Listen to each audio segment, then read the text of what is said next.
Hey guys, how's it going? All right, I just want to give you guys a little story about what happened to my car a couple days ago. So basically, what happened was the car was driving fine all day without any kind of issue, uh, and I went to Walmart, parked it there, went, got something, came back, and out of nowhere, it wouldn't crank. It's the no crank, no start issue that I had. So basically, everything on the dash worked fine. Everything in the car worked fine. There was absolutely no issues at all. The remote worked fine. Was able to get into the car. Radio was blasting. Radio was on. Everything. All right. So basically, I was thinking to myself, probably the battery was the issue. So what I did was I turned on the headlights, went out and checked out the beam, just to give me a gauge on how bright the headlights were. I could probably determine whether the battery was good or not. And the headlights were really bright. So right off the bat, I was thinking if they were that bright, I should at least get like a really slow crank if the battery was kind of low. Regardless, I had to check out where the battery was. I went and checked out where the battery was just to make sure that all the terminals were clean and they were tight. And I noticed that the terminals were a little bit corroded. There was some white bluish stuff on there. So what I did was I took out a bottle of Coke, poured it on the terminals, and was trying to clean it with some paper towels, and was able to clean it pretty good. Now the terminals weren't super tight. I was able to wiggle it out, but they were snug in there, so I knew that it probably wasn't the terminal being loose that was causing the issue. And then after I cleaned it up, popped it back on, and tried to start the car, it did the same thing. It wouldn't crank, it wouldn't start. But everything else seemed to be working all right. So at that point, I was thinking to myself, all right, maybe it could be a weak ground wire. If you guys don't know what where the ground wire is, the main ground wire is pretty much the negative terminal, and most of the time it connects to the frame of your car. So I checked it just to make sure there was no corrosion, that it wasn't split or anything like that. There was no issues with it. So what I did after that was, I had a battery pack that I bought a couple of months ago, because I had the same situation where I swapped out the battery. I was hoping that it was the battery, even though I swapped it out, considering I could actually just swap it out at Walmart. So I actually put the battery pack on there. It was at 100%. Tried to start it, and still wouldn't start. So at that point, I knew it was probably not the battery. And even though, I didn't think it was the alternator, I could probably just at that point rule out the alternator, because if it was the alternator, the car would have at least slow cranked, or I would have been able to start it. And then once I took the battery pack off, it would have just died out. So at that point, I was able to rule out a bunch of stuff. I was able to rule out the battery, the ground cable, and the alternator, even though that probably wouldn't have caused the issue. So after going through that, I was thinking to myself, could it be something? Could it be the car's computer ECU? Because I did see a check engine light on my dash, and that check engine light was there. It's been there for a while, and I believe it was for a O2 sensor issue. Now, I did have an OBD2 that I bought from Walmart, and it was a $19 OBD2, one of the cheap ones, and I pretty much hooked it on to my OBD port, and try to make sure that I was actually getting a connection between the car's computer and the car itself. It did scan all the way through. Now I'm pretty sure that that the OBD2 wouldn't actually pick up anything that would cause a no crank, no start situation for the most part, except if if if the car's ECU, the car's computer was, for some reason separated from the car. For what reason, couldn't communicate with the car. But anyway, regardless, I actually plugged it in. It scanned all the way through. Only code that popped up was the aux02 sensor code, and at that point, I was pretty sure that it wasn't anything to do with the car's computer, any codes that would cause it, and I actually had to move on to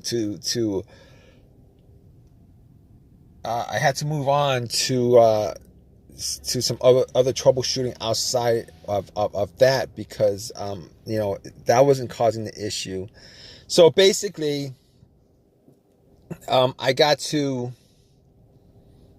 a couple of things, which were the fuses and the relays, which were were highly capable of causing a situation like this.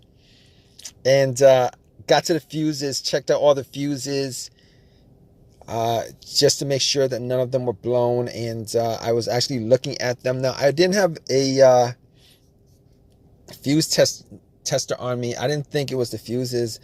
Now, the two situations that I've had where fuse would cause a situation like that, one of those situations was a Honda that I had where the main fuse blew, and I was getting no power throughout the whole entire car. The main fuse was the fuse that connected the battery to the fuse box itself.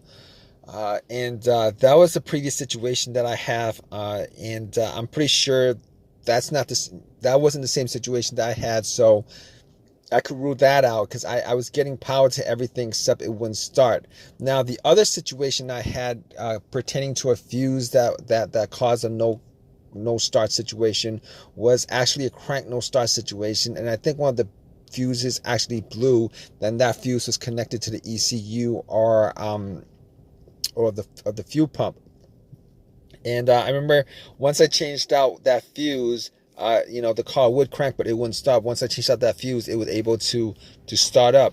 So I could rule out those two situations as being, related to a fuse issue that would cause this situation that I had.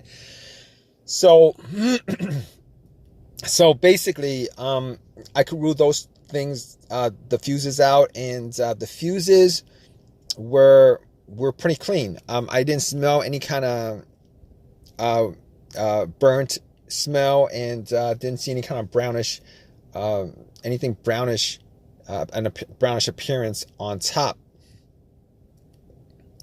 So at that point, I was able to kind of rule out the fuses, not at 100%, but I was able to rule out the fuses for the most part. So basically, at that point, I had a situation where I was maybe, it could have been the relays or the starter. That's what the two situations that came up. But I didn't think it was the starter, because I did switch out the starter about, I would say I switched out the starter about a year and a half ago, and that was, it seemed like it was a starter issue, but I didn't really want it to be a starter issue, considering I only put maybe like 20,000 miles on my car, and I think they should last a lot longer than that. But anyway, before I even went there, I looked at the relays, just to see whether they had issues or not. Now, I couldn't make out whether the relays had issues, but I did get to the starter relay. I pulled it out. It looked like it was a bit dirty or whatever, but I had some rubbing alcohol, put it on some paper towel, and wiped the connectors, put it back in, try to start it. It really didn't do anything.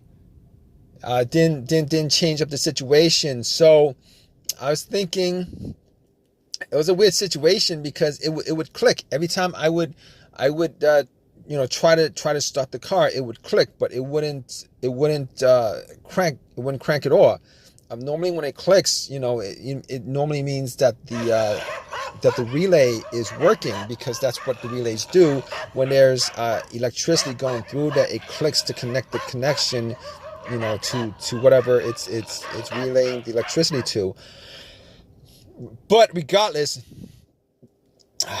of that, I actually had another relay that I was able to swap out with that, and I actually was looking for another relay with the same, with a similar relay in the box, and I was actually able to find one. And what I did was I took that relay out, and I swapped it with with the other relay, and I went back and tried to start it, and guess what?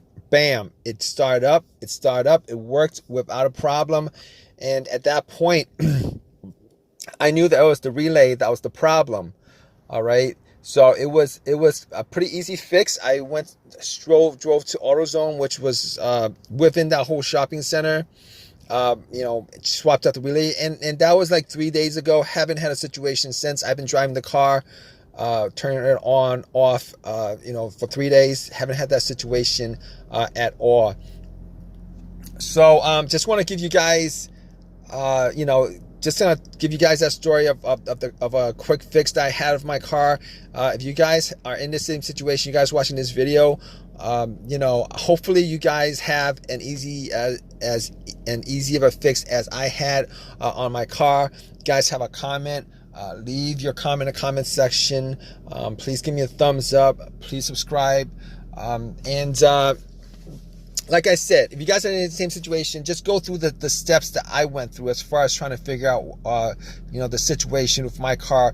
And, you guys should be good as far as troubleshooting and diagnosing your particular problem. Take care.